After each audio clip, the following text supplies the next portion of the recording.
Durante la cena familiar, mi nieta me pasó una nota temblando. Abuela, finge que te sientes mal. Vete ahora mismo. La miré confundida y ella asintió nerviosa. 5 minutos después, alguien se desplomó en el suelo. Pero lo que descubrí esa noche sobre mi propia familia fue mucho más aterrador que cualquier desmayo. Mi nombre es Benita, tengo 73 años, y pensé que conocía a las personas más importantes de mi vida. Creí que mi familia me amaba, que podía confiar en ellos con los ojos cerrados. ¡Qué equivocada estaba! Lo que voy a contarles es una historia de traición tan cruel que aún me cuesta creer que realmente me pasó a mí.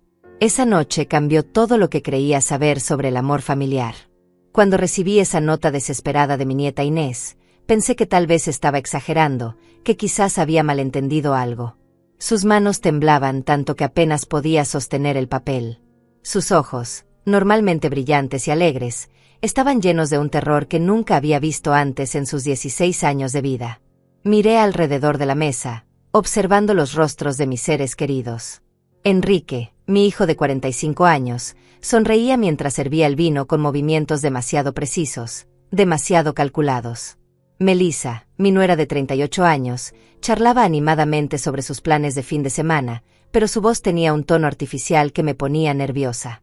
Ricardo, el hermano de Enrique, parecía relajado cortando su carne, pero había algo en su postura que me inquietaba profundamente.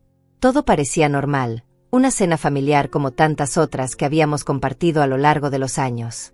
La mesa estaba perfectamente puesta con los platos de porcelana que había heredado de mi madre, los mismos que usábamos en ocasiones especiales.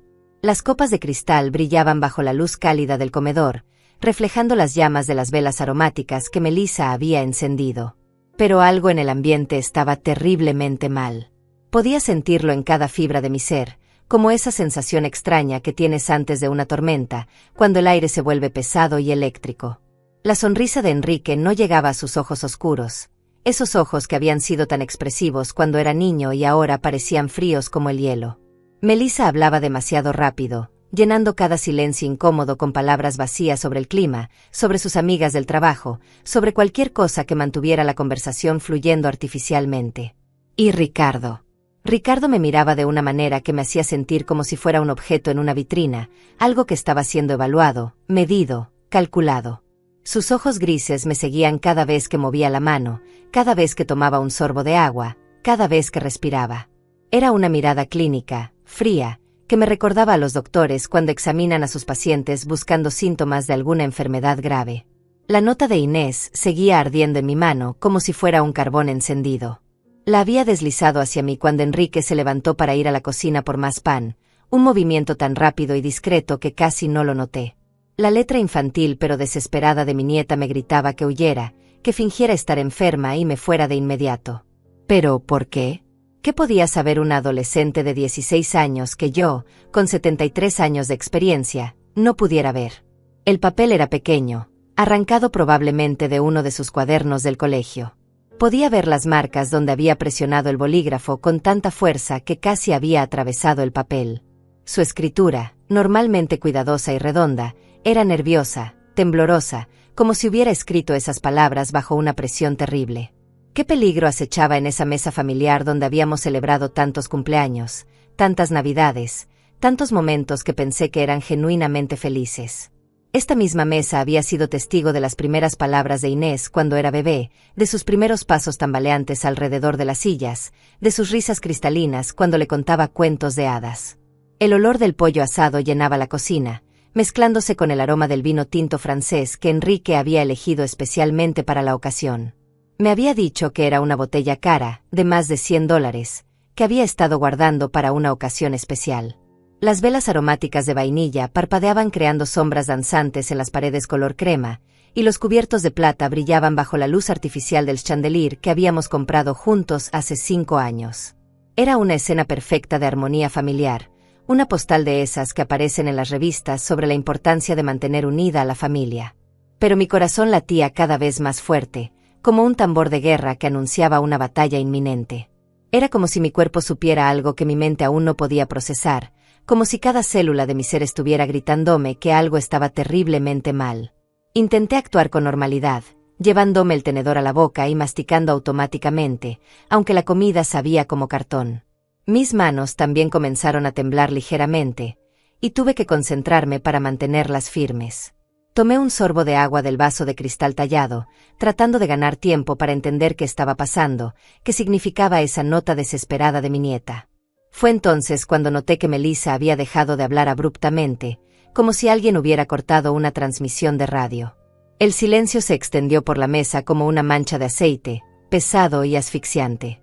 Todos me miraban ahora, y había algo en sus expresiones que me hizo sentir como un animal en el zoológico, observado y estudiado por visitantes curiosos. Sus ojos estaban fijos en mí con una intensidad que me resultaba completamente ajena. No era la mirada cariñosa de una familia reunida, sino algo más frío, más calculado.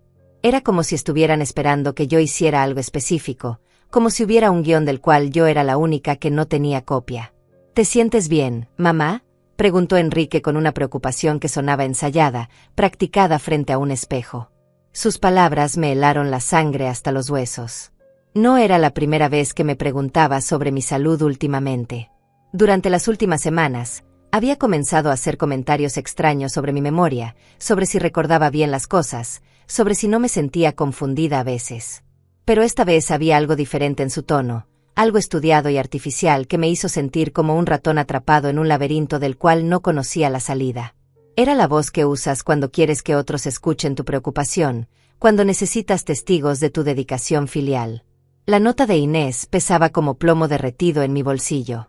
Mi nieta evitaba mi mirada ahora, concentrada intensamente en su plato como si fuera lo más fascinante del mundo, pero podía ver cómo sus hombros delgados se tensaban cada vez más bajo su suéter rojo.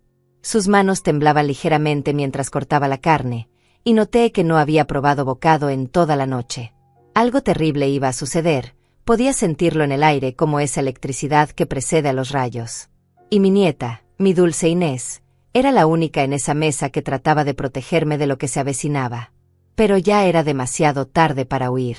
Porque en ese momento exacto, Melissa comenzó a respirar de manera extraña, llevándose la mano al pecho con un gesto dramático que parecía salido de una obra de teatro. Sus ojos se pusieron en blanco mostrando solo la parte blanca, y antes de que pudiera siquiera reaccionar, se desplomó de su silla al suelo de mármol con un golpe seco y terrible que resonó por toda la cocina como un disparo. Los gritos llenaron el aire inmediatamente. Enrique se levantó de un salto, fingiendo una desesperación que ahora me parecía completamente falsa. Ricardo corrió hacia el teléfono fijo de la cocina con movimientos que parecían demasiado coordinados para ser espontáneos. Y yo me quedé allí, paralizada en mi silla, entendiendo finalmente que mi nieta tenía razón. Algo muy malo estaba sucediendo esa noche, algo que habían planeado cuidadosamente, y yo era el centro de todo.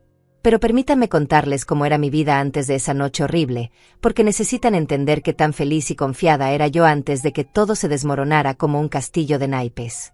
Hasta hace apenas 3 meses, mi vida era todo lo que una mujer de mi edad podía desear. Me levantaba cada mañana a las 6:30 en punto, preparaba mi café en la cafetera italiana que había comprado en un viaje a Roma hace 10 años, y salía a mi jardín a cuidar mis rosas y mis tomates. Mi casita de 2 plantas era mi orgullo y alegría. La había comprado con mi difunto esposo Alberto hace 40 años, cuando costaba apenas $25,000. Ahora valía más de 300,000, pero nunca pensé en venderla. Cada rincón tenía una memoria: la cocina donde enseñé a cocinar a mis hijos, la sala donde celebramos tantas Navidades, el jardín donde Alberto construyó el columpio para los nietos. Las mañanas eran sagradas para mí. Después del café, caminaba por mi jardín descalza, sintiendo la hierba fresca bajo mis pies. Tenía más de 20 variedades de rosas que había plantado a lo largo de los años. Rosas rojas que florecían en primavera, rosas blancas que perfumaban todo el patio, rosas amarillas que brillaban como pequeños soles. Cada una tenía su historia, su lugar especial en mi corazón. Mi rutina era simple, pero me hacía feliz. Después del jardín, organizaba la casa, preparaba el almuerzo y por las tardes visitaba a mis amigas del barrio o ellas venían a tomar té conmigo. Los fines de semana eran para la familia. Enrique venía con Melissa e Inés casi todos los domingos. Cocinábamos juntos, reíamos, compartíamos anécdotas de la semana. O al menos eso creía yo. Tenía una relación especial con cada uno de mis seres queridos. Con Enrique hablaba de sus proyectos de trabajo. Él era ingeniero y siempre me contaba sobre los edificios que estaba diseñando. Me sentía tan orgullosa cuando pasábamos por la ciudad y me señalaba: ese edificio lo diseñé yo, mamá. Sus ojos brillaban de emoción, igual que cuando era niño, y me mostraba sus dibujos pegados en el refrigerador. Con Melissa la relación había sido más complicada al principio. Cuando Enrique me la presentó hace 15 años, pensé que era demasiado ambiciosa, demasiado preocupada por el dinero y las apariencias. Pero con el tiempo aprendí a quererla. Me ayudaba con las compras cuando yo no podía salir, me acompañaba al médico cuando tenía citas importantes, y siempre recordaba mi cumpleaños con regalos pensados especialmente para mí. Pero mi relación más especial era con Inés. Desde que nació, esa niña había sido la luz de mis ojos. Era una bebé tranquila que se quedaba horas en mis brazos mientras le cantaba canciones de cuna que mi madre me había enseñado. Cuando comenzó a caminar, yo era su lugar seguro. Si se caía, corría hacia mí. Si tenía miedo, buscaba mis brazos. Si quería contarle un secreto a alguien, yo era su confidente. Durante su infancia, Inés pasaba las vacaciones de verano conmigo. Cocinábamos galletas de chocolate, plantábamos flores nuevas en el jardín, leíamos cuentos bajo la sombra del gran roble que Alberto había plantado cuando nació Enrique. Por las noches, cuando sus padres trabajaban hasta tarde, se quedaba a dormir en mi casa. Tenía su propia habitación, la que había sido de su papá cuando era niño, decorada con sus dibujos y sus libros favoritos. Incluso ahora, a los 16 años, Inés seguía viniendo a visitarme todas las semanas. Me contaba sobre sus problemas en el colegio, sobre los chicos que le gustaban, sobre sus sueños de estudiar psicología en la universidad. Yo la escuchaba con paciencia infinita, le daba consejos cuando me los pedía, y la consolaba cuando el mundo adolescente se volvía demasiado complicado para ella. Mi situación económica era cómoda para una mujer de mi edad. Tenía la pensión de Alberto, mis propios ahorros de cuando trabajaba como secretaria en una empresa de seguros, y los ingresos de 2 pequeños departamentos que rentaba en el centro de la ciudad. No era rica, pero tenía suficiente para vivir sin preocupaciones y para darme algunos gustos como mis viajes anuales con el club de la tercera edad. Cada mes organizaba una cena familiar en mi casa. Era una tradición que había comenzado cuando mis hijos eran pequeños y que habíamos mantenido todos estos años. Cocinaba durante días enteros, lasaña de carne con mi receta secreta, pollo al horno con hierbas aromáticas, ensalada de frutas con crema batida, y mi famoso flan de caramelo que a todos les encantaba. La mesa se llenaba de risas, conversaciones animadas y planes para el futuro. Durante esas cenas, Enrique me hablaba de sus proyectos profesionales. Acababa de asociarse con un arquitecto famoso y estaban diseñando un complejo residencial que iba a costarles más de $2 millones construir. Sus ojos brillaban cuando describía los planos, las innovaciones que iban a implementar, los premios que esperaba ganar. Yo lo escuchaba con orgullo maternal, admirando la pasión que ponía en su trabajo. Melissa siempre llegaba cargada de regalos para mí, cremas caras para la piel, perfumes franceses, bufandas de seda que había visto en sus revistas de moda. Para que te consientas, suegra, me decía con esa sonrisa que entonces me parecía genuinamente cariñosa. Me abrazaba con fuerza y me preguntaba por mi salud, por mis actividades, por mis amigas del barrio. Inés era quien más me ayudaba en la cocina. Desde pequeña había mostrado interés por aprender mis recetas. Abuela, enséñame a hacer tu flan, me pedía, y pasábamos horas juntas batiendo huevos, calentando leche, preparando el caramelo con la paciencia que solo una abuela puede tener. Era mi asistente perfecta, siempre dispuesta a probar los ingredientes y a darme su opinión honesta sobre los sabores. Los domingos por la tarde, después de comer, nos sentábamos en la terraza a tomar café y a ver las fotografías familiares. Tenía álbumes enteros llenos de recuerdos. El primer día de colegio de Enrique, su graduación universitaria, su boda con Melissa, el nacimiento de Inés, sus primeros pasos, sus cumpleaños año tras año. Cada fotografía tenía una historia, y a todos les gustaba escuchar mis relatos sobre cómo habían sido esos momentos especiales. Ricardo, el hermano menor de Enrique, también era frecuente en nuestras reuniones familiares. Era soltero y sin hijos, así que nosotros éramos su familia más cercana. Trabajaba en una empresa de bienes raíces y siempre tenía historias interesantes sobre las casas que vendía y las personas excéntricas que conocía. Era divertido y carismático, el que siempre lograba hacer reír a todos con sus anécdotas y sus imitaciones de clientes difíciles. Mi relación con Ricardo era cómoda y natural. Me ayudaba con las reparaciones menores de la casa, cambiaba focos quemados, arreglaba grifos que goteaban, pintaba las paredes cuando comenzaban a verse gastadas. No puedes vivir sola sin un hombre que te ayude, me decía siempre, y aunque yo era perfectamente capaz de contratar profesionales para esas tareas, me gustaba que se preocupara por mí de esa manera. Durante las fiestas navideñas, mi casa se transformaba en el centro de celebración de toda la familia. Decorábamos el árbol juntos, cantábamos villancicos, intercambiábamos regalos que habíamos elegido con cuidado especial para cada persona. La cocina se llenaba de aromas deliciosos: pavo relleno, puré de papas con mantequilla, verduras asadas y docenas de galletas navideñas que Inés y yo preparábamos siguiendo recetas que mi madre me había enseñado cuando yo era joven. Esas celebraciones eran mágicas. Veía a mi familia reunida alrededor de mi mesa, riendo, compartiendo, creando recuerdos que pensé que todos atesoraríamos para siempre. Enrique servía el vino y brindaba por la salud y la unión familiar. Melissa organizaba juegos para que todos participáramos. Inés tocaba la guitarra y cantaba canciones que había aprendido en el colegio. Ricardo contaba chistes y hacía bromas que nos tenían a todos riéndonos hasta que nos dolía el estómago. Mis vecinos siempre comentaban lo afortunada que era por tener una familia tan unida, tan presente en mi vida. «Qué suerte tienes, Benita», me decía doña Carmen, mi vecina de al lado. «Tus hijos te visitan todas las semanas, tu nieta te adora, tu nuera te trae regalos. No todas tenemos esa bendición». Y yo asentía con orgullo, sintiéndome verdaderamente bendecida por la familia que había criado y que parecía amarme tanto como yo los amaba a ellos. Por las noches, antes de dormir, agradecía en mis oraciones por tener una familia tan maravillosa. Agradecía por la salud que me permitía disfrutar de mis nietos, por la casa que me daba seguridad y comodidad, por los recursos económicos que me permitían ser generosa con mis seres queridos, y por todos los años felices que había vivido rodeada de amor. Nunca imaginé que todo eso era una mentira cuidadosamente construida. Nunca sospeché que detrás de esas sonrisas cariñosas, de esos abrazos cálidos, de esas visitas regulares, se escondía un plan tan cruel que cuando finalmente lo descubrí, casi no pude creerlo. Pero esa felicidad ingenua estaba a punto de terminar para siempre.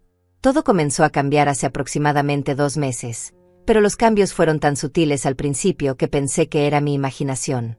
Las primeras señales extrañas empezaron con conversaciones que se cortaban abruptamente cuando yo entraba a una habitación. Llegaba a la cocina y Enrique y Melissa dejaban de hablar inmediatamente, como si hubiera interrumpido algo importante y secreto. ¿De qué hablaban?, les preguntaba con curiosidad natural, y ellos intercambiaban esas miradas rápidas que no sabía cómo interpretar. «De nada importante, mamá», respondía Enrique con una sonrisa que no llegaba a sus ojos. «Solo comentábamos sobre el trabajo». Pero yo conocía a mi hijo desde que nació, y sabía cuando me estaba mintiendo. Su voz tenía ese tono artificial que usaba de niño cuando había roto algo y trataba de ocultármelo. Melissa comenzó a hacer preguntas extrañas sobre mi salud que al principio me parecieron muestras de preocupación genuina. «¿Cómo está tu memoria últimamente, suegra?», me preguntaba mientras tomábamos té en mi terraza. «¿No te sientes confundida a veces? ¿Recuerdas bien las cosas que hiciste ayer?». Yo le respondía que me sentía perfectamente bien, que mi mente estaba tan clara como siempre, pero ella insistía con una persistencia que comenzaba a incomodarme. «Es que a tu edad es normal que la memoria comience a fallar», me decía con esa voz dulce que usaba cuando quería sonar comprensiva. Mi abuela empezó así, con pequeños olvidos, y después, bueno, ya sabes cómo terminó. Su abuela había terminado en un asilo, completamente perdida en los laberintos de la demencia. La sola mención me ponía nerviosa, porque era exactamente el futuro que más temía para mí misma. Enrique también comenzó a cuestionar mis decisiones de manera que nunca había hecho antes. Cuando le conté que había comprado una nueva lavadora porque la vieja había dejado de funcionar bien, me preguntó si realmente había sido necesario gastar $1,200 en ese momento. «¿No habrías podido repararla, mamá?». A veces las personas mayores toman decisiones precipitadas, sin pensar bien las consecuencias económicas. Sus palabras me dolieron profundamente porque nunca había sido irresponsable con el dinero. Había criado a 2 hijos prácticamente sola después de que Alberto muriera, había administrado mis recursos con cuidado durante décadas, y nunca había tenido problemas financieros. Pero ahora mi propio hijo me hablaba como si fuera una anciana senil incapaz de tomar decisiones básicas sobre mi propia vida. Ricardo comenzó a aparecer en mi casa con más frecuencia de lo habitual, pero sus visitas tenían un propósito diferente. Ya no venía simplemente a charlar o a ayudarme con reparaciones menores. Ahora llegaba con preguntas específicas sobre mis documentos, mis cuentas bancarias, mis propiedades. ¿Tienes todo en orden, Benita?, me preguntaba mientras revisaba los papeles que yo tenía organizados en mi escritorio.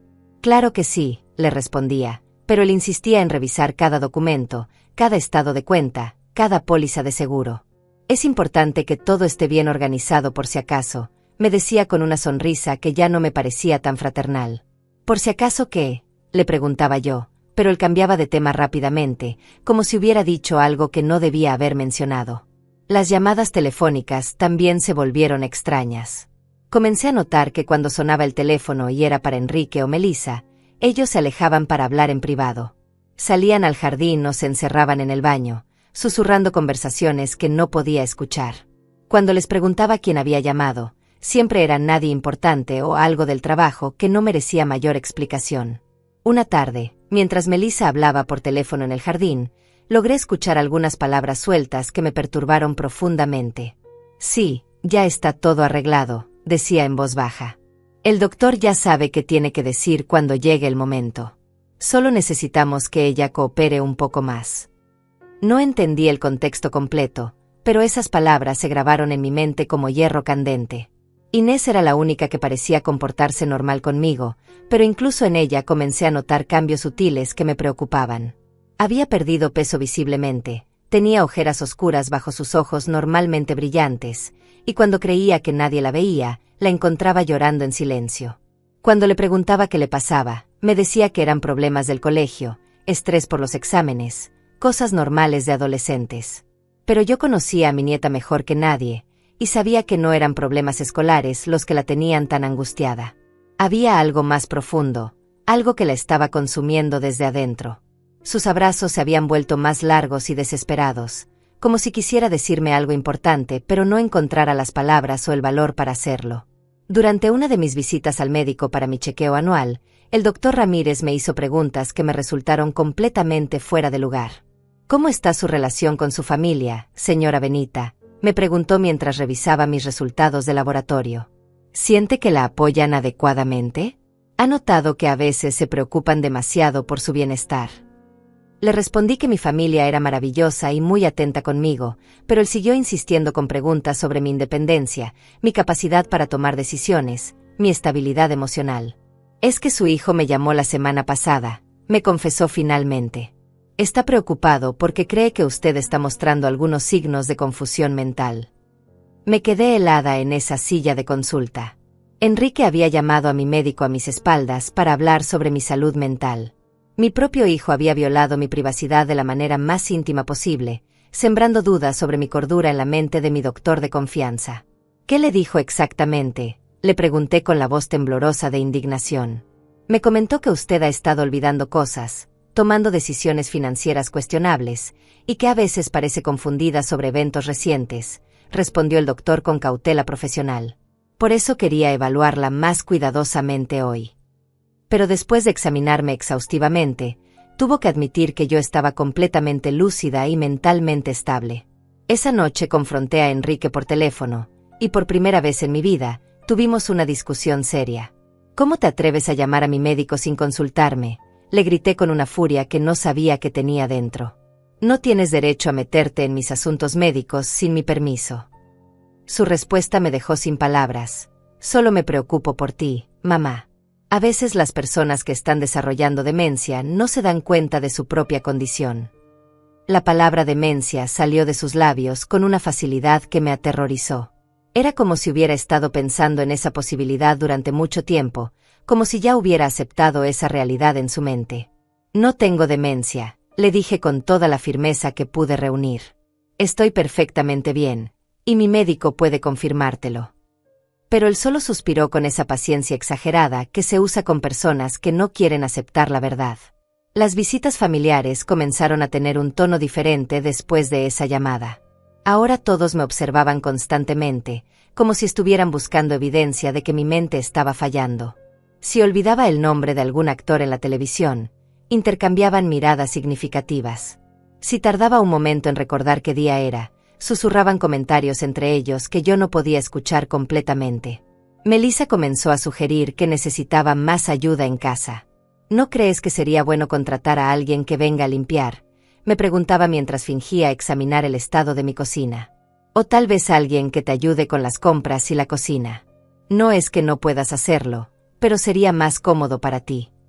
Yo rechazaba todas sus sugerencias porque podía cuidar mi casa perfectamente bien, pero ella insistía semana tras semana. Ricardo comenzó a hacer comentarios sobre lo grande que era mi casa para una persona sola. ¿No te sientes muy aislada aquí?, me preguntaba mientras caminábamos por las habitaciones que habían sido el hogar de mi familia durante décadas. Hay residencias muy bonitas para personas de tu edad, lugares donde podrías hacer amigas y tener actividades organizadas todos los días. La idea de mudarme a una residencia me parecía completamente absurda. Mi casa era mi refugio, mi historia, mi identidad. Cada mueble tenía una historia, cada rincón guardaba recuerdos preciosos. Los jardines que había cultivado durante años eran mi orgullo y mi terapia. ¿Por qué iba a querer cambiar todo eso por una habitación pequeña en un edificio lleno de extraños? Pero ellos seguían insistiendo con argumentos que empezaban a sonar ensayados. Solo queremos lo mejor para ti, repetían una y otra vez. Queremos que estés segura y bien cuidada. Sus palabras sonaban cariñosas en la superficie, pero debajo había algo que no podía identificar claramente, algo que me hacía sentir como si estuviera siendo presionada hacia una decisión que no quería tomar. Las conversaciones telefónicas misteriosas se volvieron más frecuentes. A veces escuchaba fragmentos cuando creían que no estaba prestando atención. Ya casi está todo listo. El doctor confirmó que solo falta convencerla de que. Siempre cambiaban de tema cuando me acercaba. Siempre tenían explicaciones vagas para esas llamadas que parecían tan importantes y secretas. Una tarde encontré papeles en mi cocina que no recordaba haber dejado allí. Eran formularios médicos sobre evaluaciones psiquiátricas y documentos legales sobre tutela de personas mayores. Cuando le pregunté a Melissa sobre ellos, me dijo que los había traído por curiosidad, que había leído un artículo sobre cómo proteger a los adultos mayores y quería informarse mejor. Pero algo en su explicación no sonaba convincente. ¿Por qué estaría leyendo sobre tutela legal si yo estaba completamente capaz de manejar mis propios asuntos? ¿Por qué necesitaría conocer sobre evaluaciones psiquiátricas si mi salud mental era perfectamente estable? Esos documentos parecían demasiado específicos para ser simple curiosidad académica. La paranoia comenzó a crecer en mi mente como una planta venenosa. Empecé a cuestionar cada conversación, cada gesto, cada mirada. ¿Era mi imaginación o realmente había algo siniestro detrás de toda esa preocupación familiar? ¿Era posible que las personas que más amaba en el mundo estuvieran planeando algo contra mí? Pero siempre terminaba descartando esas ideas como productos de una mente ansiosa. Eran mi familia, me amaban, solo se preocupaban por mi bienestar. Tenía que ser mi inseguridad sobre el envejecimiento lo que me hacía ver conspiraciones donde no las había. Sin embargo, cada día que pasaba, las señales se volvían más evidentes y más difíciles de ignorar. La invitación llegó una semana antes de esa noche terrible. Enrique me llamó un martes por la mañana con una alegría en la voz que me resultó extrañamente forzada. «Mamá, queremos organizar una cena especial para ti el próximo sábado», me dijo con un entusiasmo que no había escuchado en meses. Una celebración familiar, solo nosotros, para pasar tiempo de calidad juntos. Le pregunté cuál era la ocasión especial, porque no era mi cumpleaños ni ninguna fecha importante que pudiera recordar. «Necesitamos una ocasión para celebrar que te queremos», me respondió con una risa que sonaba demasiado estudiada. «Simplemente pensamos que sería bonito tener una cena íntima en casa, con tu comida favorita y toda la familia reunida». Pero había algo en su tono que me inquietaba. Durante años habíamos tenido cenas familiares regulares, sin necesidad de anunciarlas como especiales o celebraciones. Era como si esta vez hubiera un propósito oculto detrás de la invitación, algo que él no me estaba diciendo directamente. Melissa llamó esa misma tarde para confirmar los detalles. «Vamos a cocinar nosotros esta vez», me dijo con una insistencia inusual. Tú solo tienes que venir y disfrutar. No queremos que te canses preparando nada. Normalmente me hubiera alegrado que se ofrecieran a cocinar, pero esta vez me pareció extraño que insistieran tanto en que no llevara nada, ni siquiera mi famoso flan que siempre les gustaba. ¿Estás segura de que no quieren que prepare algo? Le pregunté, porque siempre había sido tradición que yo contribuyera con algún plato especial. Completamente segura, me respondió con una firmeza que no dejaba espacio para discusión. Esta noche es para mimarte, para que te sientas como una reina en tu propia familia. Ricardo también me llamó para confirmar que estaría presente. No me perdería esta cena por nada del mundo, me dijo con un énfasis que me resultó curioso. Va a ser una noche muy importante para todos nosotros. Cuando le pregunté por qué sería tan importante, cambió de tema rápidamente, pero esas palabras se quedaron resonando en mi mente durante toda la semana. Los días previos a la cena estuvieron llenos de llamadas telefónicas entre ellos que yo podía escuchar parcialmente cuando Enrique o Melissa estaban en mi casa. ¿Ya confirmaste con el doctor? Escuché que Melissa le susurraba a Enrique mientras él arreglaba una lámpara en mi sala. Sí, todo está coordinado para las 9:30, respondió él en voz tan baja que apenas pude distinguir las palabras. ¿Qué doctor necesitaba estar coordinado para una cena familiar? ¿Por qué había una hora específica tan importante? Mis alarmas internas comenzaron a sonar, pero cuando les pregunté directamente sobre esa conversación, me dijeron que habían estado hablando sobre una cita médica de Melissa que no tenía nada que ver conmigo. Inés vino a visitarme el miércoles por la tarde, 2 días antes de la cena, y por primera vez noté que parecía estar al borde de un colapso nervioso. Sus manos temblaban constantemente, había perdido aún más peso, y sus ojos estaban rojos como si hubiera estado llorando durante horas.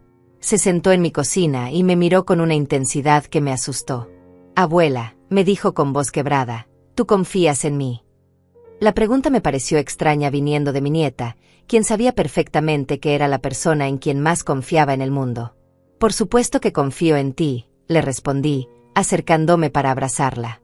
«Eres lo más importante de mi vida». Pero en lugar de tranquilizarse con mi respuesta, comenzó a llorar más intensamente.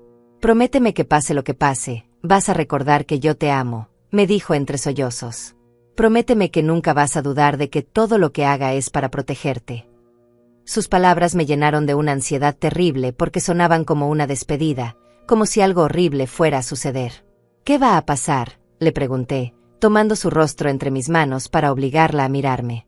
«¿Por qué hablas como si fuera la última vez que nos vamos a ver?». Pero ella solo negó con la cabeza, secándose las lágrimas con desesperación. «No puedo decirte nada más», susurró. «Solo prométeme que vas a confiar en mí». Esa noche no pude dormir. Las palabras de Inés se repetían una y otra vez en mi mente como una canción perturbadora. ¿Por qué mi nieta me pedía que confiara en ella de manera tan desesperada? ¿Qué sabía ella que yo no sabía? ¿Por qué parecía estar cargando con un peso tan terrible para una adolescente de 16 años? El jueves recibí una llamada de alguien que se identificó como Dr. Damián González. «Señora Benita», me dijo con voz profesional, «soy un especialista en geriatría y su familia me ha contactado porque están preocupados por algunos aspectos de su salud». Me quedé helada porque yo no había autorizado a mi familia para contactar a ningún médico nuevo, y mi doctor de siempre nunca había mencionado que necesitara ver a un especialista. «¿Qué tipo de preocupaciones?», le pregunté, sintiendo como mi corazón comenzaba a latir más rápido. «Principalmente aspectos relacionados con su función cognitiva y su capacidad para vivir independientemente», respondió con esa frialdad clínica que usan los médicos cuando hablan de casos complicados. «Su hijo me ha proporcionado información muy detallada sobre ciertos comportamientos que han observado». Le dije claramente que no tenía ningún problema cognitivo y que no necesitaba sus servicios, pero él insistió en que sería conveniente que nos conociéramos. «Solo sería una conversación informal», me aseguró. «Podría pasar por su casa después de la cena familiar del sábado, alrededor de las 9:30 de la noche». Esa hora específica era exactamente la misma que había escuchado mencionar a Enrique y Melissa. Rechacé rotundamente su oferta y le dije que si mi familia tenía preocupaciones sobre mi salud, deberían hablar conmigo directamente en lugar de contactar médicos a mis espaldas. Pero después de colgar, me quedé con una sensación terrible en el estómago. Todo estaba demasiado coordinado, demasiado planeado. La cena especial, el doctor que quería visitarme después, las conversaciones secretas de mi familia. El viernes por la noche, Melissa vino a mi casa con una bolsa de ropa. Traje algunas cosas que pensé que te gustarían para mañana, me dijo, sacando un vestido color violeta que nunca había visto antes. Quiero que te veas hermosa en nuestra cena especial. El vestido era bonito, pero no era mi estilo habitual, y me pareció extraño que hubiera comprado ropa para mí sin preguntarme primero. ¿Por qué compraste esto?, le pregunté, examinando la etiqueta que mostraba un precio de $200. Porque quiero que esta noche sea perfecta, me respondió con esa sonrisa que ya no me parecía genuina. Quiero que te sientas especial, como la matriarca de nuestra familia que eres. Pero había algo en la manera como pronunció la palabra matriarca que me hizo sentir como si estuviera siendo preparada para algún tipo de ceremonia. Esa noche, mientras me preparaba para dormir, revisé todos los documentos importantes que tenía en mi escritorio. Mi testamento estaba en orden, mis cuentas bancarias estaban claras, mis propiedades tenían todos los papeles correctos. No había nada irregular en mis finanzas que pudiera justificar la preocupación de mi familia, pero algo me decía que necesitaba asegurarme de que todo estuviera protegido. Llamé a mi abogado y le dejé un mensaje en su contestadora pidiéndole que me contactara el lunes siguiente para revisar algunos aspectos de mis documentos legales. No sabía exactamente por qué sentía esa urgencia, pero mi instinto me decía que necesitaba proteger mis intereses antes de que fuera demasiado tarde. El sábado amaneció gris y nublado, como si el clima estuviera reflejando la ansiedad que sentía en mi pecho. Me levanté temprano y traté de mantener mi rutina normal, pero cada actividad se sentía extraña, como si la estuviera haciendo por última vez. Regué mis plantas con más cuidado del habitual, organicé mi casa con más detalle de lo necesario, y hasta escribí una carta para Inés que guardé en mi escritorio por si acaso algo me pasaba. Durante el día recibí llamadas de confirmación de todos los miembros de la familia. Enrique me llamó 2 veces para asegurarse de que no había cambiado de opinión sobre la cena. Melissa me llamó para confirmar que me pondría el vestido violeta que había traído. Ricardo me llamó para decirme lo emocionado que estaba por nuestra reunión especial. Hasta recibí un mensaje de texto de Inés que decía: «Te amo, abuela. Recuerda lo que te dije». Todos esos contactos me confirmaron que algo importante iba a suceder esa noche, algo que habían planeado cuidadosamente sin incluirme en los detalles.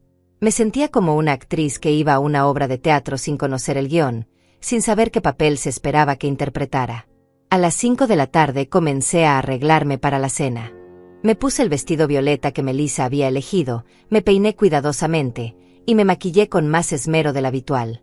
Pero mientras me miraba en el espejo, no pude evitar sentir que me estaba preparando para algo más que una simple cena familiar. Cuando llegué a casa de Enrique a las 6:30, como habíamos acordado, noté inmediatamente que el ambiente era diferente. Las luces estaban más tenues de lo normal, habían encendido velas por toda la casa, y había una tensión en el aire que se podía cortar con cuchillo. Todos me recibieron con sonrisas demasiado amplias y abrazos demasiado largos, como si estuvieran actuando para una audiencia invisible. La cena estaba preparada con un cuidado excesivo. La mesa tenía flores frescas, los mejores platos de porcelana, copas de cristal que brillaban bajo la luz de las velas. Era hermoso, pero también se sentía como una última cena, como un ritual de despedida que yo no entendía completamente. Y entonces comenzó esa cena que cambiaría mi vida para siempre. Los primeros 30 minutos de la cena transcurrieron en una atmósfera extrañamente tensa, como si todos estuvieran esperando una señal para comenzar una obra de teatro ensayada. Enrique servía el vino con movimientos mecánicos, llenando las copas con precisión matemática. Melissa hablaba sin parar sobre temas triviales, pero su voz tenía esa calidad artificial de alguien que está tratando de llenar un silencio incómodo. Ricardo me observaba constantemente, y cada vez que nuestras miradas se cruzaban, él sonreía de manera que me ponía los nervios de punta. Era una sonrisa que no llegaba a sus ojos, fría y calculadora, como si estuviera midiendo mis reacciones para algo que vendría después.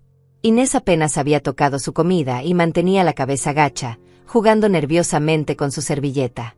Sus manos temblaban visiblemente cada vez que alcanzaba su vaso de agua, y podía ver las lágrimas que luchaba por contener.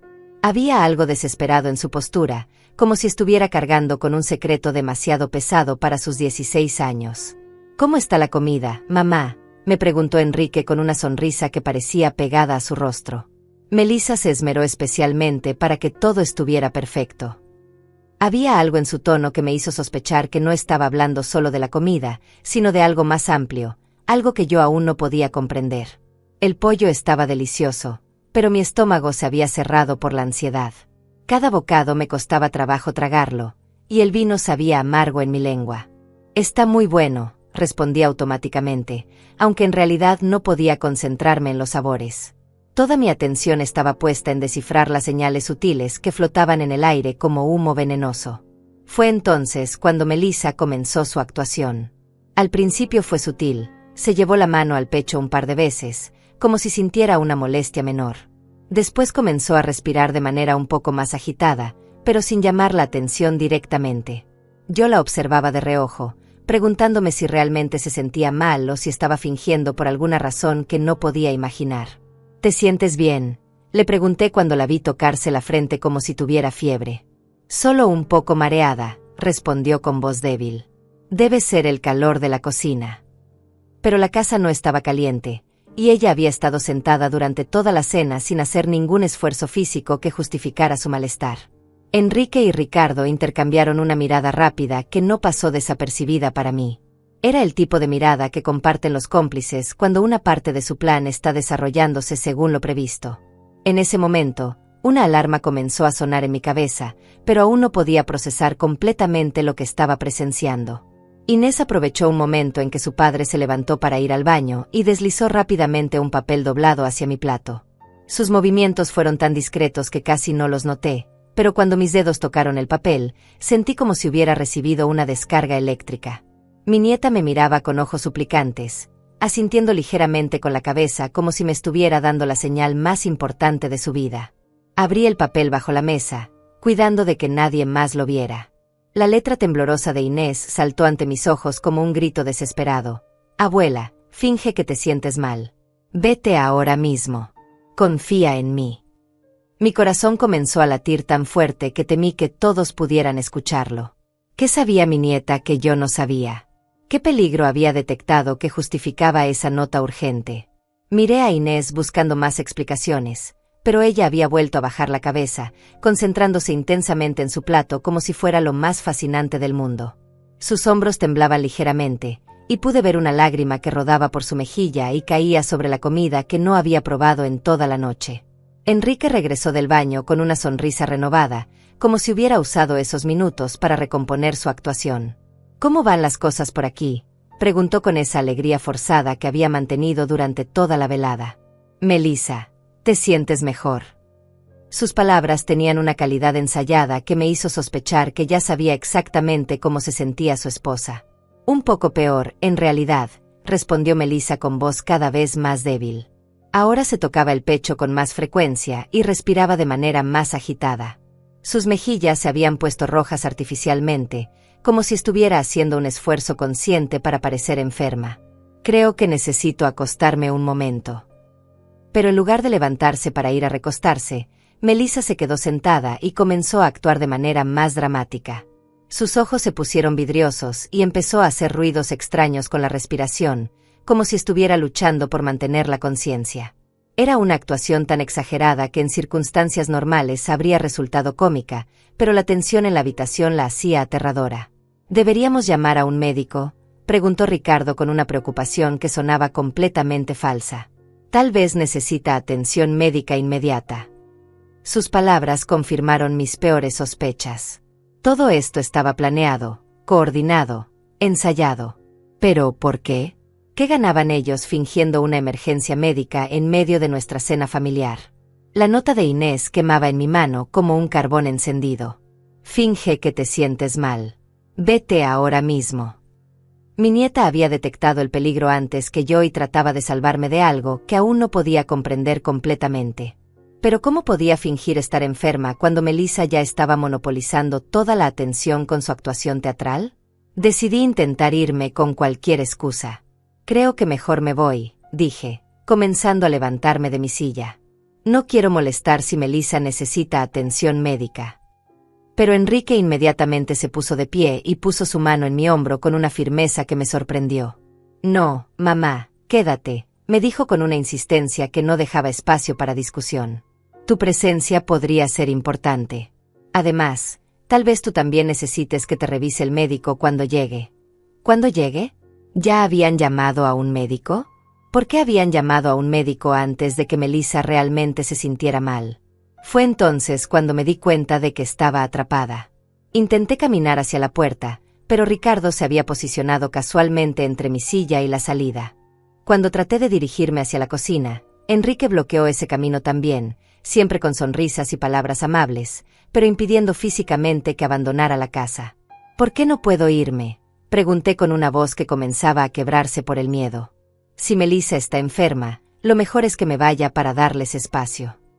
Pero mis palabras cayeron en oídos sordos. Todos me miraban ahora con una intensidad que me hizo sentir como un animal acorralado. Y entonces sucedió. Melissa llevó su actuación al clímax final. Sus ojos se pusieron completamente en blanco, comenzó a convulsionar dramáticamente en su silla, y finalmente se desplomó al suelo con un ruido seco que resonó por toda la cocina como un disparo.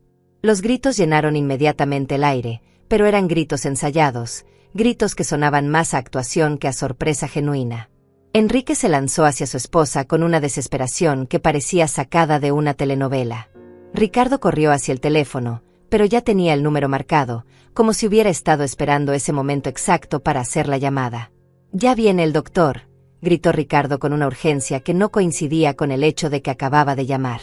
Dijo que llegará en 5 minutos. ¿Cómo podía un médico llegar en 5 minutos a menos que ya estuviera esperando en las cercanías? Y yo me quedé allí, paralizada en mi silla, entendiendo finalmente que mi nieta tenía razón. Algo terrible estaba sucediendo, algo que habían planeado meticulosamente, y yo era el verdadero objetivo de toda esta farsa. La trampa se había cerrado, y yo estaba atrapada dentro. En medio del caos aparente que siguió al desmayo de Melissa, mantuve la sangre fría a pesar del terror que sentía corriendo por mis venas. 73 años de vida me habían enseñado a pensar rápidamente en situaciones de crisis, y aunque no entendía completamente lo que estaba pasando, sabía que tenía que actuar con inteligencia si quería salir de esa casa. Mientras Enrique fingía desesperación arrodillándose junto a Melissa, y Ricardo supuestamente hablaba con el médico por teléfono, aproveché la confusión para acercarme discretamente a Inés. Mi nieta estaba en una esquina de la cocina, aparentemente en shock por lo que acababa de presenciar, pero cuando nuestras miradas se cruzaron, vi una chispa de determinación en sus ojos que me dio esperanza. «¿Qué está pasando realmente?», le susurré al oído cuando logré situarme a su lado. «Necesito que me digas la verdad ahora mismo». Inés miró rápidamente hacia su padre y su tío para asegurarse de que no nos estaban prestando atención, y luego me agarró la mano con una fuerza desesperada. «Van a intentar encerrarte», me susurró con voz temblorosa. «El doctor que viene no es un doctor real. Es alguien que papá y tío Ricardo contrataron para que diga que estás loca y que necesitas ir a un asilo». Sus palabras cayeron sobre mí como agua helada, pero al mismo tiempo me dieron la claridad que necesitaba para entender toda la situación. «¿Por qué?», le pregunté, aunque en el fondo ya comenzaba a intuir la respuesta. «Encontré papeles en el cuarto de papá», me respondió Inés con lágrimas corriendo por sus mejillas. «Hay documentos sobre tu herencia, sobre una propiedad que acabas de heredar y que vale mucho dinero. Planean hacer que te declaren mentalmente incompetente para quedarse con todo». La revelación me golpeó como un puñetazo en el estómago. La propiedad de mi tía Iris, quien había muerto hace 2 meses. Había heredado una casa en el centro de la ciudad que los tasadores habían valuado en más de $500,000. Nunca pensé que ese dinero pudiera convertirse en mi sentencia de muerte familiar, pero ahora todo cobraba sentido terriblemente claro. «Tenemos que salir de aquí», me susurró Inés, mirando hacia la puerta trasera de la cocina. «Pero papá y tío Ricardo están vigilando todas las salidas. Han planeado esto durante semanas». Su conocimiento detallado de la conspiración me hizo darme cuenta de que mi nieta había estado viviendo con este peso terrible durante mucho tiempo, viendo cómo su propia familia planeaba traicionarme. En ese momento escuché el sonido de un automóvil llegando a la entrada. El falso doctor había arribado exactamente a la hora programada, confirmando que todo esto había sido coordinado con precisión militar. Ricardo corrió hacia la puerta principal gritando: «Ya llegó el doctor. Todo va a estar bien». Pero yo sabía que nada iba a estar bien para mí una vez que ese hombre entrara a la casa. Tenía que actuar rápidamente antes de que fuera demasiado tarde. «Inés», le dije con toda la firmeza que pude reunir, «necesito que hagas exactamente lo que te voy a decir. Puedes ser valiente por tu abuela. Mi nieta asintió con determinación, secándose las lágrimas con el dorso de la mano. Haré lo que sea necesario, me prometió con una madurez que no correspondía a sus 16 años. Te amo demasiado como para dejar que te hagan daño. Sus palabras me dieron la fuerza que necesitaba para lo que tenía que hacer. Cuando yo grite, tú corres al teléfono de la cocina y llamas al 911. Le instruí rápidamente. Les dices que hay una emergencia en esta dirección, que hay personas tratando de secuestrar a una anciana. ¿Entiendes? Inés asintió, memorizando cada palabra como si su vida dependiera de ello. El sonido de pasos acercándose por el pasillo me indicó que el momento había llegado. Ricardo regresaba con el falso doctor, y podía escuchar voces masculinas acercándose hacia la cocina. Ahora, le susurré a Inés, y luego hice algo que sorprendió a todos los presentes. En lugar de quedarme quieta y cooperar como probablemente esperaban, lancé el grito más fuerte que había dado en mi vida. ¡Socorro! Me están secuestrando. ¡Ayuda! Mi voz resonó por toda la casa con una potencia que yo misma no sabía que tenía. Al mismo tiempo, agarré la botella de vino que estaba sobre la mesa y la estrellé contra el suelo, creando un ruido ensordecedor que alertaría a cualquier vecino cercano. Enrique se levantó inmediatamente, abandonando su actuación junto a Melissa, quien milagrosamente comenzó a recuperarse en cuanto se dio cuenta de que su plan se estaba desmoronando. «Mamá, cálmate», me gritó, pero yo ya había tomado otra copa de cristal y la había lanzado contra la pared, haciéndola explotar en 1000 pedazos. «No me voy a calmar», grité con toda la furia que había acumulado durante semanas de manipulación y mentiras. «Sé lo que están planeando. Sé que quieren robarme mi herencia». Mis palabras cayeron sobre ellos como bombas, revelando que ya no era la anciana ingenua que creían poder manipular fácilmente. Inés aprovechó la confusión para correr hacia el teléfono, pero Ricardo la interceptó antes de que pudiera marcar. «Suelta a mi nieta», le grité, tomando un cuchillo de la mesa y apuntándolo hacia él. No tenía intención de lastimar a nadie, pero necesitaba que supieran que no me iba a rendir sin luchar.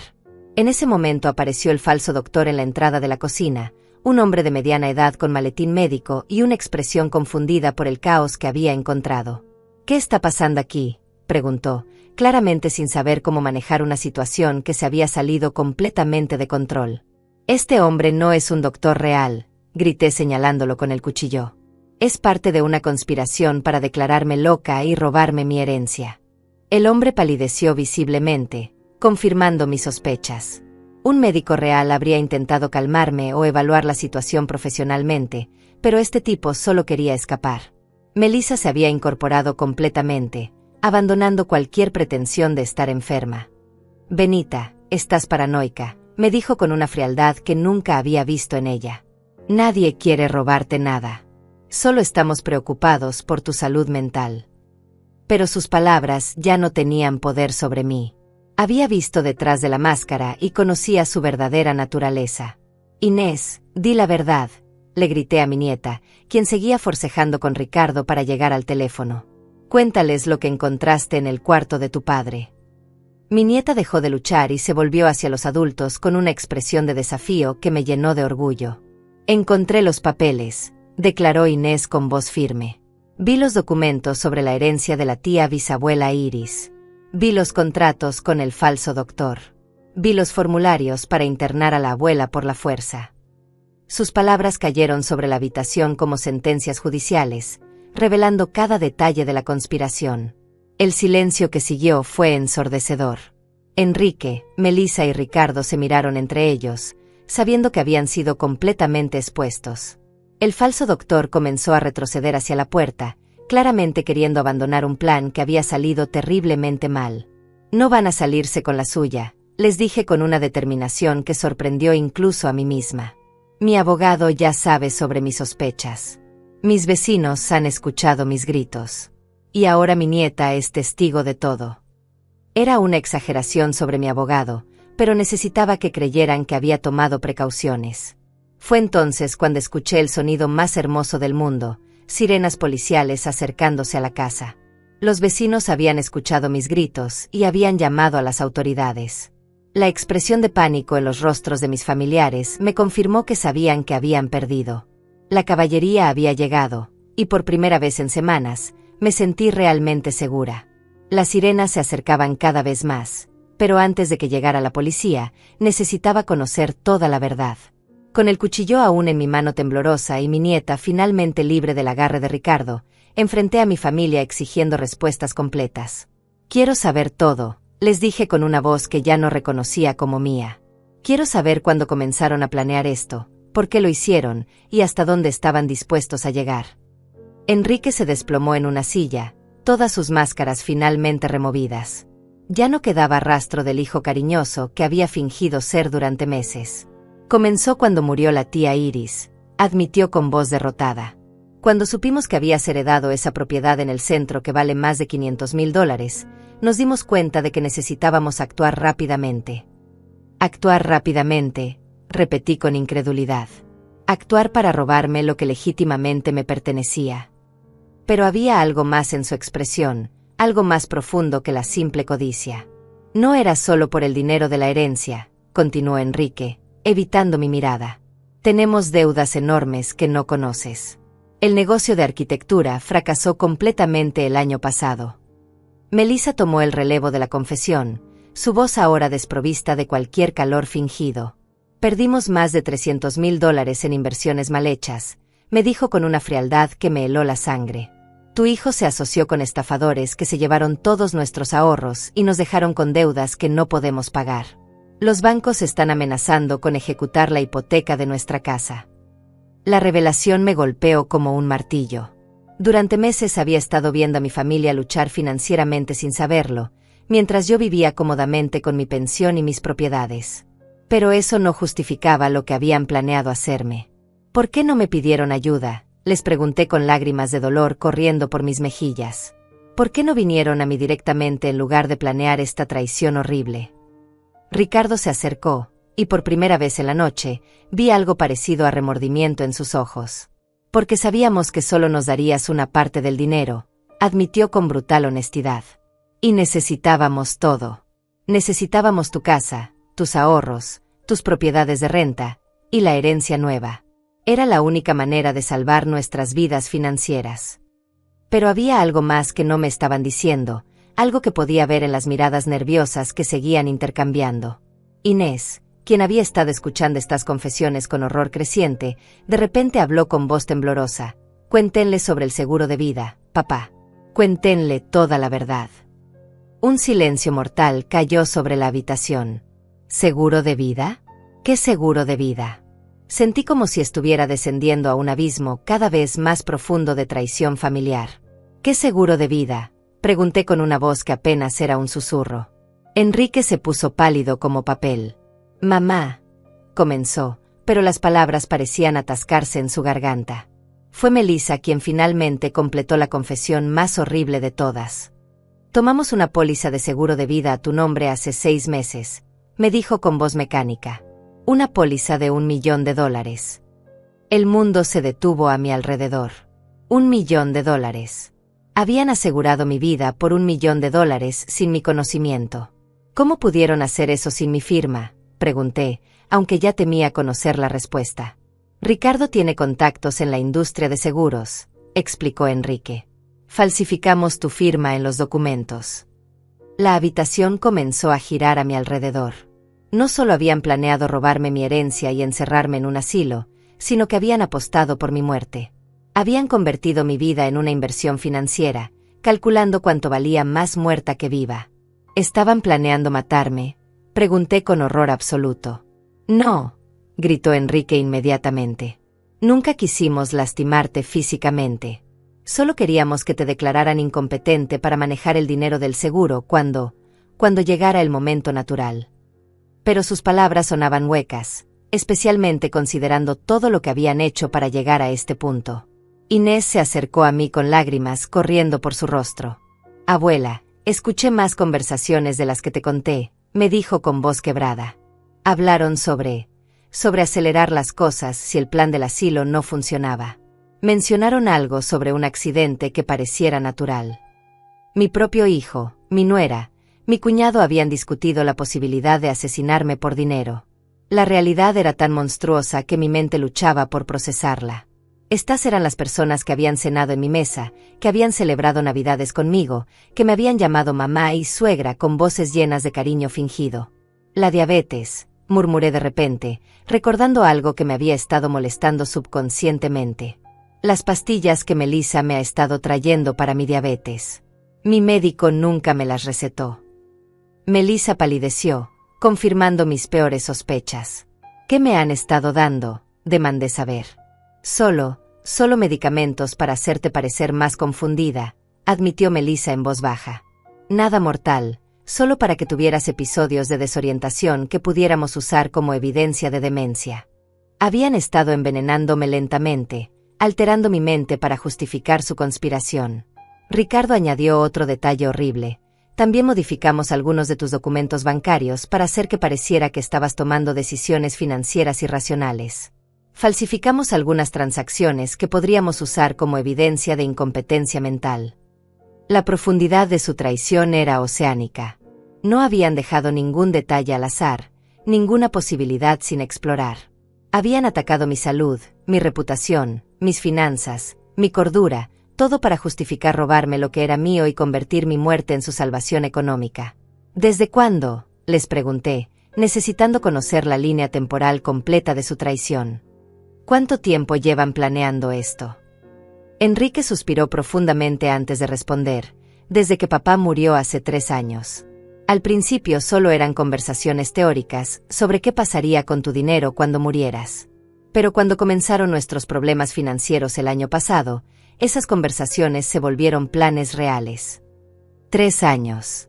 Durante 3 años había estado viviendo con víboras que sonreían a mi cara mientras planeaban mi destrucción. Cada abrazo había sido falso, cada te amo había sido una mentira, cada muestra de preocupación había sido parte de una actuación elaborada para prepararme para este momento. Pero lo que más me dolía era la traición de Enrique. Este era el bebé que había cargado en mis brazos durante noches interminables cuando tenía cólicos. El niño que había corrido hacia mí cuando se caía de su bicicleta. El joven que había llorado en mi hombro cuando su primera novia lo había dejado. El hombre que había caminado conmigo al altar el día de mi boda con su padre. ¿Cómo pudiste?, le pregunté, mirándolo directamente a los ojos. ¿Cómo pudiste mirarme a la cara todos estos meses sabiendo lo que estabas planeando? Por primera vez en la noche, vi lágrimas reales en sus ojos. Porque soy un cobarde, admitió. Porque estaba desesperado y tomé el camino fácil en lugar del correcto. Las sirenas policiales ahora estaban muy cerca, probablemente a 1 cuadra de distancia. Pero antes de que llegaran, necesitaba una última respuesta. ¿Inés siempre supo la verdad?, pregunté, mirando a mi valiente nieta que había arriesgado todo para salvarme. Solo se enteró hace 1 semana, respondió Enrique con vergüenza. Escuchó una de nuestras conversaciones telefónicas y nos confrontó. Amenazamos con enviarla a un internado si decía algo, pero ella es más valiente que todos nosotros juntos. Mi nieta había vivido con este conocimiento terrible durante 1 semana entera, cargando con el peso de saber que su propia familia estaba planeando destruir a la persona que más amaba en el mundo. Y aún así había encontrado una manera de salvarme, arriesgando su propia seguridad familiar para protegerme. Las luces rojas y azules de las patrullas policiales comenzaron a iluminar las ventanas de la casa, creando un ambiente surreal para estas confesiones finales. El falso doctor ya había desaparecido por la puerta trasera, abandonando a sus cómplices para enfrentar las consecuencias solos. La verdad completa finalmente había salido a la luz, y era mucho peor de lo que jamás habría podido imaginar. Los policías entraron a la casa con las armas desenfundadas, respondiendo a lo que los vecinos habían reportado como un posible secuestro en curso. Al ver la escena caótica que encontraron, con vidrios rotos en el suelo, una anciana sosteniendo un cuchillo, y una familia claramente en crisis, inmediatamente comenzaron a separar a todos los presentes para obtener declaraciones individuales. El oficial a cargo, un hombre de mediana edad llamado Sargento Martínez, me escuchó con paciencia profesional mientras yo le relataba toda la historia desde el principio. Al principio pude ver escepticismo en sus ojos, porque la conspiración sonaba demasiado elaborada para ser creíble. Pero cuando Inés corroboró cada detalle de mi relato y agregó información adicional que ella había recopilado, la expresión del sargento cambió completamente. «Señora, ¿tiene usted copias de alguno de los documentos que menciona?», me preguntó, tomando notas detalladas en su libreta. Le expliqué sobre los papeles que Inés había encontrado en el cuarto de Enrique, y también sobre las pastillas que Melissa me había estado dando sin prescripción médica. Inmediatamente ordenó que se preservara toda la evidencia y que se llamara a una ambulancia para realizarme exámenes toxicológicos. Mientras los paramédicos me revisaban y tomaban muestras de sangre para análisis, pude escuchar las conversaciones entre los oficiales que estaban interrogando a mi familia. Enrique había decidido cooperar completamente, probablemente esperando que su honestidad le ayudara a recibir una sentencia más leve. Ricardo, por el contrario, negaba todo y culpaba a los demás, pero su historia no coincidía con las evidencias que estaban encontrando. Melissa fue arrestada inmediatamente cuando los oficiales encontraron las pastillas no prescritas en su bolso, junto con documentos falsificados que relacionaban mis supuestos síntomas de demencia. El detective que revisó los papeles me explicó que habían estado creando un expediente médico ficticio para presentar ante las autoridades cuando llegara el momento de declararme incompetente. La investigación se expandió rápidamente más allá de esa noche. Al día siguiente, detectives especializados en fraude financiero llegaron a mi casa para revisar todas mis cuentas bancarias, documentos legales y registros médicos. Lo que encontraron era evidencia clara de manipulación sistemática diseñada para hacer que pareciera que yo estaba perdiendo mis facultades mentales. Ricardo había usado sus contactos en el sector inmobiliario para crear transacciones falsas que parecían compras irracionales de mi parte. Habían falsificado mi firma en documentos que sugerían que había intentado vender una de mis propiedades de renta muy por debajo de su valor de mercado. Incluso habían creado citas médicas falsas que nunca habían ocurrido, pero que aparecían en registros médicos alterados. El caso del seguro de vida fue particularmente grave. Los investigadores descubrieron que Ricardo había utilizado documentos de identidad falsificados para aplicar por la póliza, forjando mi firma y usando información médica que había obtenido ilegalmente. La compañía de seguros cooperó completamente con la investigación y canceló inmediatamente la póliza fraudulenta. 3 semanas después de esa noche terrible, comenzaron los procedimientos legales formales.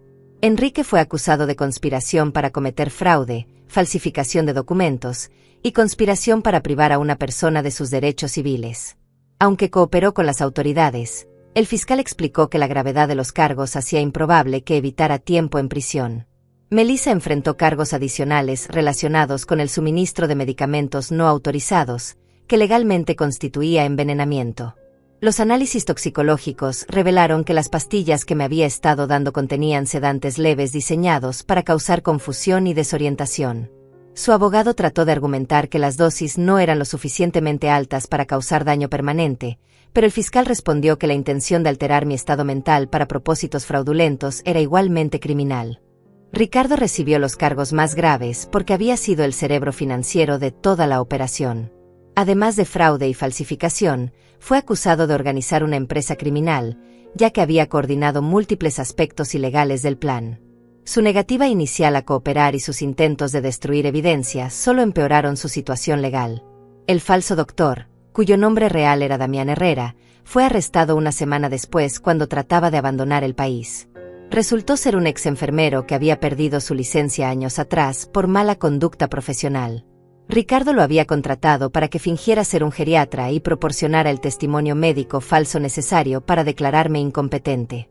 Durante los meses siguientes, mientras avanzaba el proceso judicial, tuve que lidiar con las consecuencias emocionales de la traición. Comencé terapia psicológica para procesar el trauma de descubrir que las personas en quienes más confiaba habían estado planeando destruir mi vida. Mi terapeuta me ayudó a entender que no había sido culpa mía no detectar la conspiración antes, y que la manipulación psicológica que habían usado era sofisticada y deliberada. La parte más difícil era lidiar con mis sentimientos hacia Enrique. Como madre, parte de mí aún quería protegerlo y encontrar maneras de justificar sus acciones. Pero mi terapeuta me ayudó a entender que el amor verdadero a veces requiere permitir que las personas enfrenten las consecuencias de sus decisiones, especialmente cuando esas decisiones han causado daño profundo a otros. Inés se mudó temporalmente conmigo mientras sus padres enfrentaban los procedimientos legales. Verla lidiar con la realidad de que su padre era un criminal me partía el corazón, pero también me llenaba de orgullo por la valentía que había mostrado al protegerme. Juntas comenzamos terapia familiar para procesar el trauma y planear nuestro futuro. El juicio comenzó 8 meses después de esa noche terrible. Testificar contra mi propio hijo fue una de las experiencias más dolorosas de mi vida, pero sabía que era necesario para obtener justicia y para enviar un mensaje claro de que el abuso de ancianos no sería tolerado. Mi testimonio duró 3 días, durante los cuales relaté cada detalle de los meses de manipulación y la conspiración que había descubierto.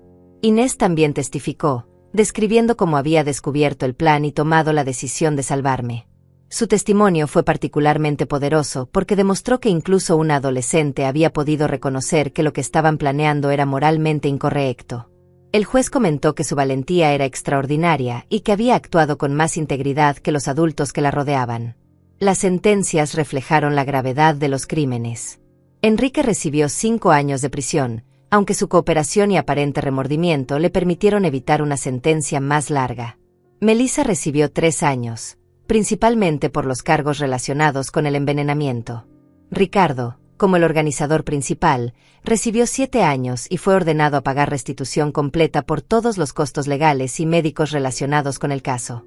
El ex enfermero Damián recibió 2 años por su participación en el fraude, además de multas sustanciales. Su caso también llevó a una investigación más amplia sobre personas que se hacen pasar por profesionales médicos para cometer fraudes, resultando en nuevas leyes estatales para prevenir este tipo de crímenes. Más allá de la justicia legal, el caso tuvo un impacto más amplio en la comunidad. Se convirtió en un ejemplo destacado de abuso financiero de ancianos, y las autoridades locales comenzaron programas educativos para ayudar a personas mayores a reconocer las señales de manipulación familiar. Mi historia fue presentada en conferencias sobre derechos de ancianos y prevención de fraude. Para mí, el proceso judicial proporcionó un sentido de cierre y validación. Después de meses de dudar de mi propia percepción y cuestionar mi cordura, tener un tribunal que confirmara oficialmente que había sido víctima de una conspiración elaborada fue profundamente sanador. La justicia no podía reparar la traición emocional, pero podía asegurar que las consecuencias fueran apropiadas. La parte más hermosa de todo el proceso fue ver cómo Inés emergió como una joven mujer increíblemente fuerte y ética. Su decisión de protegerme, a pesar de las amenazas de su propia familia, demostró un carácter moral que me dio esperanza sobre el futuro. Ella se convirtió en mi razón para seguir adelante y reconstruir mi vida después de la traición. Ahora, 2 años después de aquella noche que cambió mi vida para siempre, puedo reflexionar sobre todo lo que pasó con una perspectiva que el tiempo y la terapia me han dado. Sentada en mi jardín, el mismo jardín donde solía encontrar paz antes de descubrir la traición de mi familia, he aprendido lecciones sobre la naturaleza humana que nunca pensé que tendría que aprender a los 75 años. La primera lección, y quizás la más dolorosa, es que el amor familiar no es automático ni incondicional. Durante décadas creí que el vínculo de sangre garantizaba lealtad, que criar a un hijo con amor aseguraba su amor eterno en retorno. Pero descubrí que algunas personas son capaces de separar completamente sus sentimientos familiares de sus decisiones financieras. El dinero puede corromper incluso los lazos más sagrados. Sin embargo, también aprendí que la verdadera familia no siempre se define por la sangre. Inés, mi valiente nieta, demostró más lealtad y amor genuino en una semana de crisis que su padre había mostrado en años de supuesta devoción. Ella arriesgó su propia estabilidad familiar para protegerme, y esa es la definición más pura de amor incondicional que he experimentado.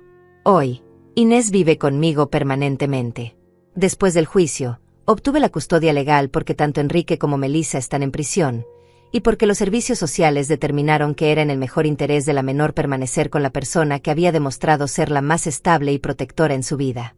Verla convertirse en una joven mujer extraordinaria ha sido el regalo más hermoso que ha surgido de esta tragedia. Mi relación con el dinero también cambió profundamente. Antes del incidente, manejaba mis finanzas de manera conservadora pero sin preocupación excesiva. Ahora entiendo que la riqueza puede convertir a las personas en predadores, incluso cuando esas personas son tu propia familia. He tomado medidas legales exhaustivas para proteger mis bienes, incluyendo un fideicomiso irrevocable que protege la herencia de Inés de cualquier futuro intento de manipulación. También he usado parte de mi dinero para crear una fundación pequeña pero significativa que ayuda a otros ancianos que han sido víctimas de abuso financiero familiar. Trabajamos con abogados especializados, terapeutas y trabajadores sociales para proporcionar recursos a personas que han pasado por experiencias similares a la mía. Cada mes recibimos cartas de personas que pensaron que estaban perdiendo la cordura, solo para descubrir que estaban siendo manipuladas sistemáticamente por sus familiares. Una de las partes más desafiantes de mi recuperación ha sido lidiar con los sentimientos contradictorios hacia Enrique. Como madre, una parte de mí siempre lo amará, pero como víctima de su traición, también siento una ira justificada que probablemente nunca desaparecerá completamente. Mi terapeuta me ha ayudado a entender que ambos sentimientos pueden coexistir, que no tengo que elegir entre amar a mi hijo y protegerme de él. Enrique me ha escrito varias cartas desde la prisión, expresando remordimiento y pidiendo perdón. Algunas de esas cartas parecen genuinas, otras suenan como manipulación continua. He decidido no responder por ahora, porque necesito más tiempo para sanar antes de poder determinar si su arrepentimiento es real o si es otra actuación diseñada para obtener algo de mí. Melissa, por el contrario, nunca ha mostrado remordimiento genuino. Sus comunicaciones legales han sido defensivas y centradas en minimizar su culpabilidad. Esto me ha ayudado a entender que probablemente nunca fue la nuera cariñosa que fingía ser, sino alguien que siempre vio nuestra relación como una transacción financiera. Ricardo ha intentado contactarme a través de intermediarios para explicar su lado de la historia, pero he rechazado cualquier comunicación con él. Su papel como cerebro de la conspiración y su negativa inicial a cooperar con las autoridades me han convencido de que es la persona más peligrosa de todo el grupo. No tengo interés en escuchar sus excusas o justificaciones. La experiencia también me ha enseñado a valorar de manera diferente las relaciones auténticas en mi vida. Mis amigas del barrio, que vinieron inmediatamente a apoyarme cuando se enteraron de lo que había pasado, demostraron ser más familia verdadera que mi propia sangre. Los vecinos que llamaron a la policía esa noche salvaron mi vida, y ahora tenemos lazos de amistad más profundos basados en esa experiencia compartida. He comenzado a participar en grupos de apoyo para víctimas de abuso de ancianos, y he descubierto que mi historia, aunque extrema, no es única. Hay miles de personas mayores que sufren manipulación financiera, aislamiento forzado y abuso emocional por parte de familiares que deberían protegerlos. Compartir nuestras experiencias nos ha dado fuerza colectiva y nos ha ayudado a sanar más rápidamente. Una de las revelaciones más importantes ha sido entender cómo la sociedad ve a las personas mayores como objetivos vulnerables. La conspiración contra mí funcionó inicialmente porque los demás estaban dispuestos a creer que una mujer de 73 años podría estar perdiendo sus facultades mentales. Esto me ha motivado a convertirme en una defensora de los derechos de los ancianos, hablando públicamente sobre la importancia de escuchar y respetar a las personas mayores. Inés ha sido mi inspiración constante durante este proceso de sanación. Verla mantener sus valores morales a pesar de la traición de sus padres me ha dado esperanza sobre el futuro de nuestra familia. Ella está estudiando psicología en la universidad con una beca académica que ganó por sus excelentes calificaciones, y planea especializarse en ayudar a familias en crisis. Su experiencia personal la ha motivado a convertir su trauma en propósito. Juntas hemos creado nuevas tradiciones familiares que reemplazan las que fueron contaminadas por la traición. Cocinamos juntas todos los domingos, pero ahora preparamos recetas que elegimos juntas en lugar de repetir automáticamente las del pasado.